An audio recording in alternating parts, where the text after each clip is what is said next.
Hello again, everyone, and welcome once again to our combined Sunday school classes, the Agape class and the Young Men's Bible class, two of our Sunday school classes here at First Presbyterian Church on North Elm Street in Greensboro.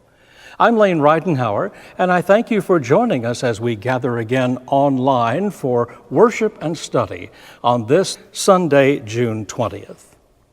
We cordially invite you to worship in person with us here at First Presbyterian Church. Our sanctuary service begins at 10 o'clock a.m. on Sunday mornings.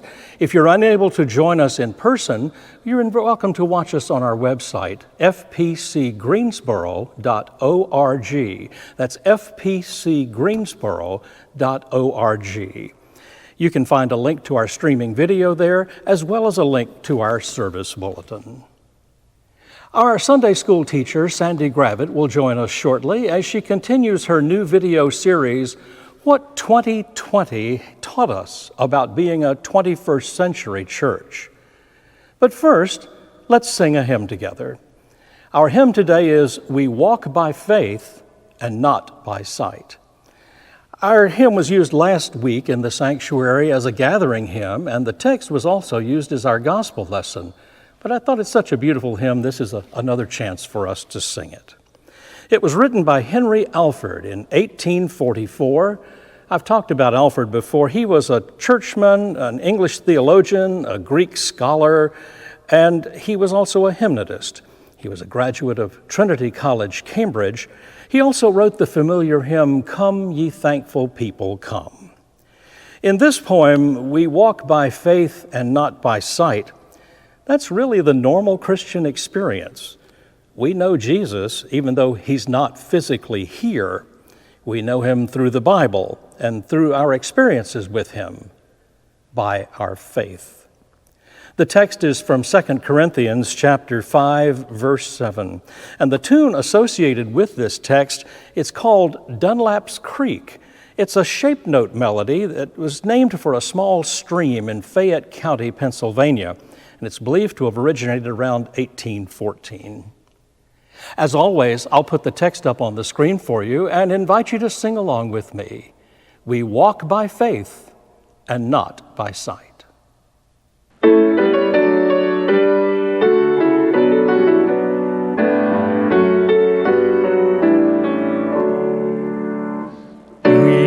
walk by faith and not by sight, with gracious words draw near. O Christ who spoke as none e'er spoke, my peace be with you here.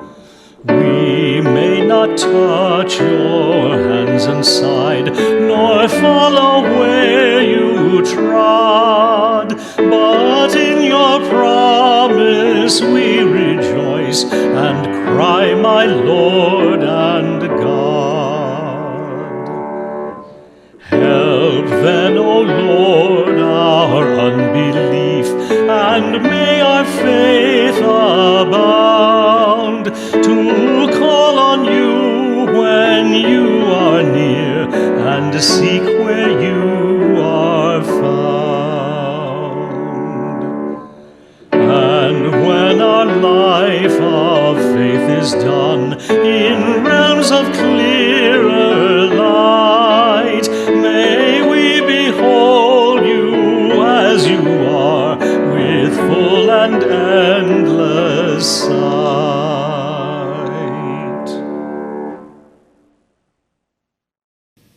Continuing in our series on what 2020 taught us about being the 21st century church, I want to think today about family. Hang tight with me for a minute so I can give you some statistics that set the context for our discussion. In the year 1960, 85% of all people in this country lived in some kind of family arrangement. 75% of those households were married couples, and 44% of those households had children.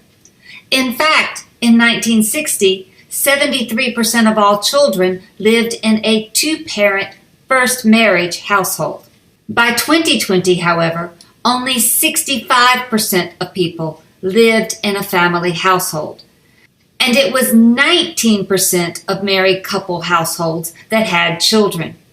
Moreover, only 45% or so of those children lived in a two-parent first marriage household. There are many reasons for those changes. First, we see more people choosing to live together without being married. Second, there's been a significant increase in divorce and people choosing to live alone as the result of that separation. Third, more people today are also opting to remain single. Fourth, the stigma of having a child outside of marriage has declined. And now, 4 out of every 10 children are born outside of a marriage. The number of children people have has also declined. Now, in many ways, but not all, these figures about families correlate to a decline in membership in a religious community. Indeed, membership in a church, mosque, synagogue, or other religious body was around 73% when Gallup first marked it in 1937. It stayed, as you can see, pretty steady for a long time and then took a big decrease beginning in the late 1990s and early 2000s. We are now at about 47%. And we know about the impact this has had in many Christian denominations. We have talked about that decline. I find this correlation between the two sets of statistics intriguing. Most people automatically attribute the decline in religious membership to a loss of faith in the idea of God. I want to suggest that perhaps there are other things going on. I want us to consider that some of the decline might be due to the fact that religious institutions are less prepared to meet the needs of people in the current environment. That is, I want us to consider today, in this Christian context, that the way we designed church was suited to a 20th century American family that no longer exists. And then I want to suggest that one way to redirect this downward course and to think differently about the 21st century church is to push the church toward functioning in ways that take on some of the traditional functions that a family serves. To do this work, I want us to turn briefly to some of what 2020 made obvious about the way we live, the arrangements we have as families that may not have been as clear to us as they are right now. First off, people are lonely, and the lockdowns and social distancing are not the sole cause. By almost every measure, both young people and adults report greater levels of loneliness than at almost any time in our history. Remember back before the pandemic when we used to look at families sitting in a restaurant and everyone was on their phone? We spend less time today with others than we ever have, even if we live with them. We also report that we have fewer confidants. We oftentimes do not know our next-door neighbors, and many people don't feel a sense of belonging in anything that is larger than they are, even a family. Which leads me to a second point. Families are often geographically spread out, making it difficult to rely on them to function in traditional ways. I can't tell you how many people I know who went more than a year without seeing their parents or their siblings or other loved ones because they lived in places where it was too far to travel, even if they did all the testing and quarantining first. But COVID just put a highlighter on what already existed. With families so far apart, the support systems that many families once provided for one another have often been replaced by professionals in the service sector. Sometimes it is in areas like childcare, with nannies, instead of grandparents, aunts, and uncles watching the kids. Or maybe it's daycare creating play communities, whereas once siblings and cousins would grow up and play together. It might be special needs care for family members that happens in a group or assisted living facility, or with aging relatives who have particular kinds of needs in nursing homes, rather than multi-generational households tackling such challenges. But even with support, it is often too much. Number 3, people are stressed out and most folks don't need one more thing to do. If staying at home put anything out there in plain sight, it was the competing demands pressing in on many of us. For some, the boundaries between home and work were already growing less clear when we're tethered 24/7 to devices that keep us connected to the demands of our jobs. Others have to travel away from home or take on extra jobs in order to make ends meet. And people are easily bogged down with children and all of their needs and activities, the demands of aging parents, or a family member with a chronic or progressive condition that requires support. All of these complicated schedules can grow more complex when you factor in shared custody arrangements or some acute crisis like a household or car repair, a sudden illness or injury, or a global pandemic. And for some folks, the ones of us who live alone, the feelings of isolation and stress having to handle it all could easily get overwhelming. Thus, when a stressed out person or family thinks about church, it can often feel like one more thing on the list of to-dos. It can be that one expectation too far that adds pressure rather than relieves it. In large part, this pressure is because the 20th century church that was familiar to many of us is no longer a central player in family life events in the 21st century. Even though the role of church has not been consistent in history and varies depending on place, the church many of us carry in our heads was less extraneous to the average American than it is now. For instance, you want to get married? Well, once upon a time, the church was often the venue. And while some Christians, like the Pilgrims in our past, for instance, always thought that marriage was a civil affair, many of us can recall getting a slew of invitations to spend spring Saturday afternoons in churches celebrating marriages. And perhaps we even remember the punch and finger sandwich and buttermint receptions in a fellowship hall. Indeed, even as recently as 2009, 41% of all weddings were still being held in churches. But prior to the pandemic, that figure had already dipped below 25%, and no one is expecting a renewed spike anytime soon. Today, officiants for ceremonies are more likely to be a civic official, a friend, a parent, a coach, or even an Elvis impersonator than an ordained minister. And locations? Try backyards, beaches, mountaintops, scenic overviews, parks, and specialized wedding venues. Likewise, churches used to be a primary resource for both coming of age and end of life rituals. But that, too, is changing. In addition to these 4 things, there are a few other items that were also pre-pandemic issues I would want to add to the list because they're related to the overall topic.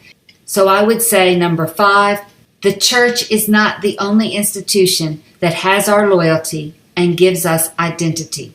Not all that long ago, the church was the singular institution outside of the family with which most people affiliated for social connection and community, and thus it was the one that shaped how we understood ourselves and our place in the world. But that's changed. As more Americans became educated, one sense of affiliation and connection to others might be found in a high school or a college. But affiliations can be other as well, It could be the company or the organization for which one works, a sports team that someone's invested in as a fan. In other words, the church is not the only or even the central way in which we position ourselves in a community anymore. And that leads to this point. There is a lot of competition for our downtime. If you are not working on a Sunday, there are plenty of other options to occupy your time. Maybe you want to have brunch with friends instead of going to church, or take a yoga class or a day trip instead of going to Sunday school. And that loss of church at the center of our community activities isn't just a Sunday thing. There is also the decline of weekly activities within the church: circles, breakfasts, Bible studies, youth groups, midweek suppers, church recreation leagues, mission-oriented groups. These have been replaced by book clubs or golf and tennis groups or youth sports or bridge clubs or civic organizations. Even our missions and volunteer activities might be generated through a job or a school or a neighborhood or a non-church organization. That is, many of the things that church once did for community building and a sense of being part of something larger are conducted elsewhere. And we can't leave out this item. The church is no longer the only place where people go to ponder big questions. Who am I? Why am I here? How should I live in ways that are responsible to myself and others? How do I raise ethical and loving children? There are a myriad of resources and venues to seek out ways of navigating these questions and issues. And we have not figured out as a church how to articulate for today's families what it is we have that they can't get as individuals or as families anywhere else. When I was pondering how we even began to think about, much less to address, these challenges, I thought about the list of characteristics that many experts see as markers of successful families. That is, the markers of families that produce competent and capable people who are adjusted well in a larger social and cultural milieu, and who can cope with internal and external stressors via adaptation. A shorthand version would be to say, I thought about families that make it possible for us to reach the fullness of who and what we can be, because they give us what we need. What are these characteristics? Commitment to the idea of family, an ability to connect socially, understanding clear roles, spending time together, communicating effectively, encouraging individuals, expressing appreciation for one another, having some sort of religious orientation, and honing one's ability to adapt. In thinking through these characteristics as they might apply to the church as a family, Romans chapter 12 is a great place to start. In this passage, Paul highlights a decision that we all have to make. Look at him at the beginning. I exhort, or I call you, therefore, brothers and sisters, by the mercies of God, to present your bodies as a living sacrifice, holy and well-pleasing to God. Skip down to verse 3. I say to everyone among you not to think of yourself more highly than you ought to think. These two verses alone run counter to much of what we have been taught. It's not about my relationship with God. It's not about my needs, my concern, my family. Instead, it is about a sacrifice of self. It is about a giving over of your person, your body, to become part of something larger. And yet, there is a return or a gain in this effort. You don't give up yourself for no reason. There is social connection that follows. Look down in verse 4. one body, many members. In short, when we do this work, we are not alone. We are not alone locally. We are not alone in the global community. Anywhere there is the body of Christ, there we are members. Moreover, Paul says, we have a role. We have a place. Verse 6, we have gifts that differ according to the grace given to us. Not all of us have the same function. This should be an enormous relief to 21st century families. Here's a family where you don't have to be everything to everybody. It is a family instead where you are encouraged in your uniqueness.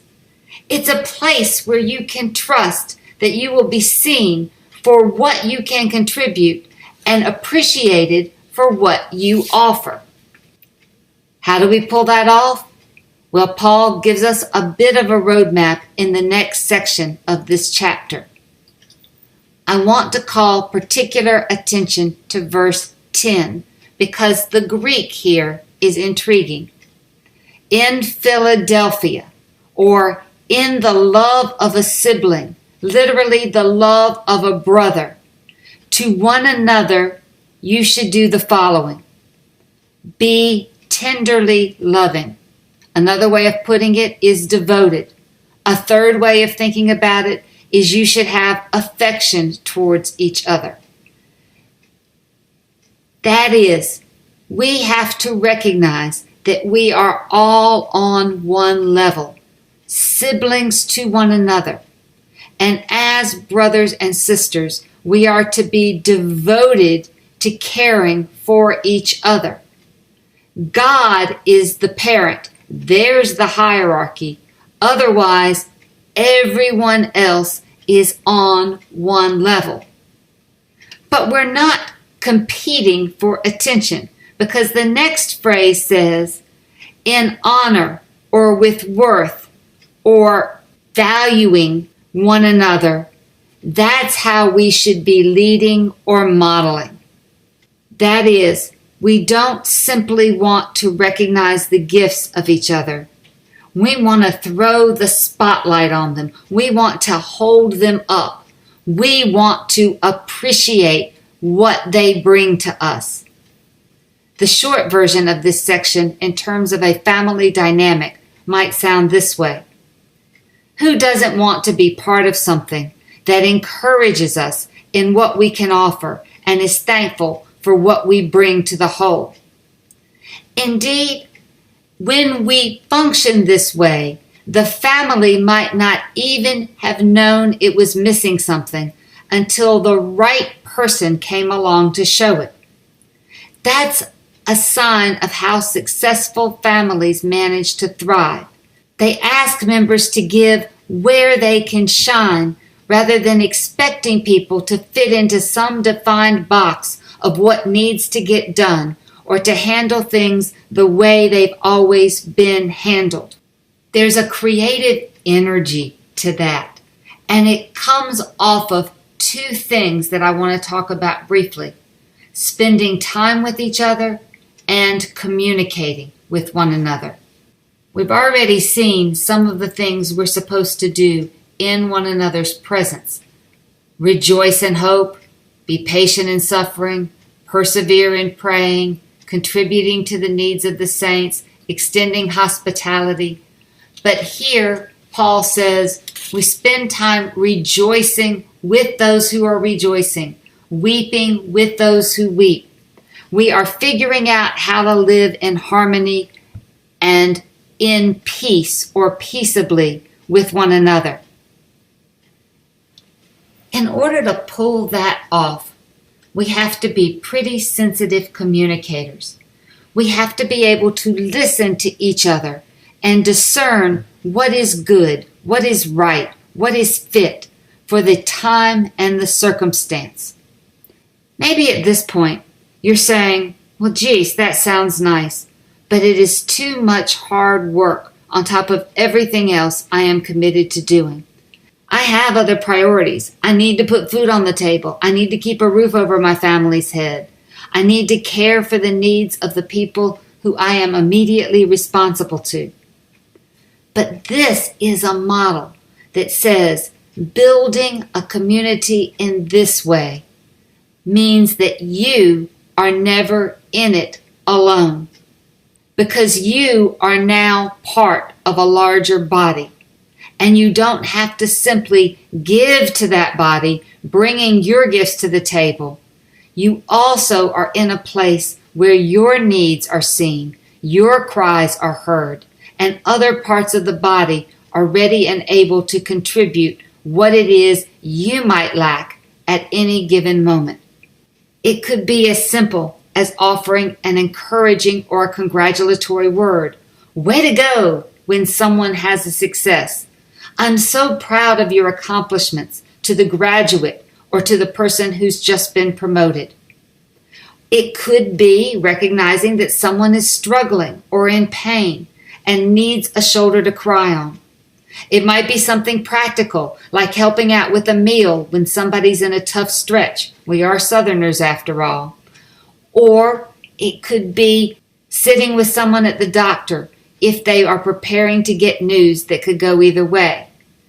It might even be something larger, longer term on the table, a bigger lift. Maybe the community has to join together to cover rent for someone when they lose a job or are unable to work because of illness or an accident.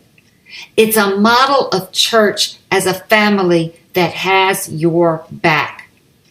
It is, by the way, a model that worked for the first century Christians. Remember how they pooled their resources? And that pooling did a lot of work. It funded the expansion of the movement by sponsoring missionaries. They fed the widows and cared for the sisters and brothers who were in prison because they had the wherewithal to do it. There was always enough when people came together to make it work because they saw big issues as community issues. But it wasn't all about nurture. It was sometimes about hearing a hard word, a rebuke, or some censure, words that steered you back onto your course, because that is loving as well. That's family.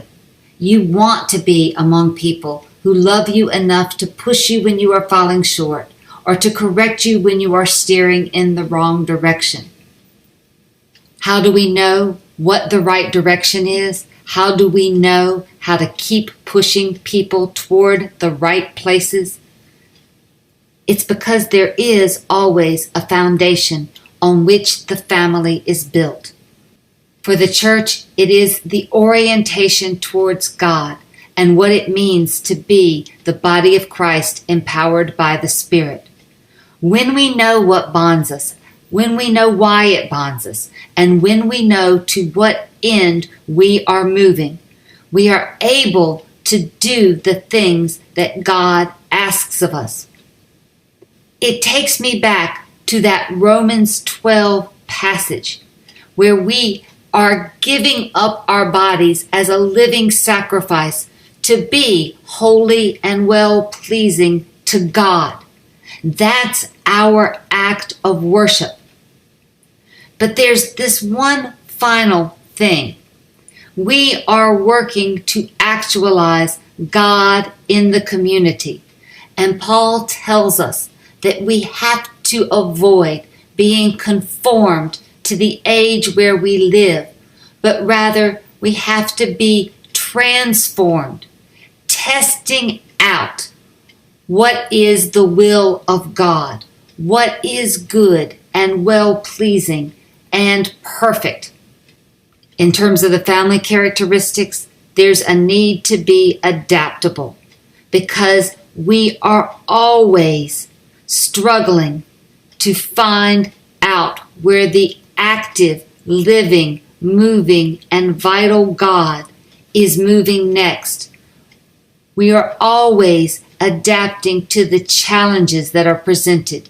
We are always figuring a way through. This effort can make us afraid. It can make us afraid because it's our tendency to build institutions to be impervious to change. And we have to own that we can all be creatures of habit. I instead encourage us to think about it like Wendell Berry says in this particular passage. He reminds us that always in the big woods, when you leave familiar ground and step off alone into a new place, there will be, along with the feelings of curiosity and excitement, a little nagging of dread. It is the ancient fear of the unknown, and it is your first bond with the wilderness you are going into. I would argue that what Barry is telling us, what Paul is telling us, where we are as a church that needs to begin to think of itself more and more as a family. We are in a wilderness moment. We are being asked to leave the church that we are familiar with and to create something new, something that tells a lot of different people in many different family situations that they are not alone, something that allows them to know that God is there, something that gives us all a sense of being members of a family, parts of a body, and that body is not defined even by time or space. It's a call for us to remember that we are part of a great cloud of witnesses from various times and places, all who were moving towards the same goal. And in looking at those stories, at that history, we can be assured that we will find, just like generations did before us, and just like generations will after us, ways to draw in all kinds of people, all kinds of family to our work as the family of God. And we will discover ways to be that successful family. We only have to be willing to try. Thank you for your attention, and I look forward to continuing this series with you next week.